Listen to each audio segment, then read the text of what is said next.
நக்கீரதேவநாயனார் அருளிச் செய்த கார் 8 பாடல் 8.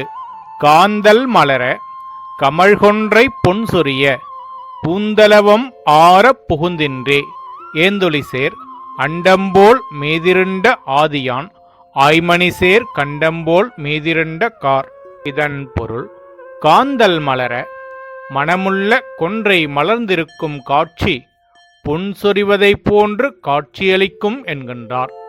பூக்களையுடைய முல்லை பொருந்த புகுந்தது மேகம் ஏந்தொழிசேர் அண்டம் போலவும் ஆதியான் ஆய்மணிசேர் கண்டம் போலவும் இருண்டது என்கின்றார்.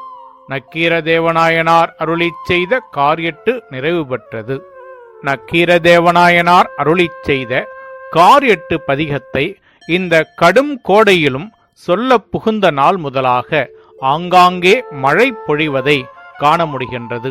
எனவே அன்பர்கள் மழை வேண்டி ஞானசம்பந்தப் பெருமான் பாடியருளிய மேகராக குறிஞ்சி பண்ணமைந்த பதிகத்தை பாராயணம் செய்து பயன் பெறுவதைப் போன்று நக்கீரதேவநாயனார் அருளிச் செய்த கார் 8ஐயும் பாராயணம் செய்து பயன் பெறலாம் என்பது திண்ணம்.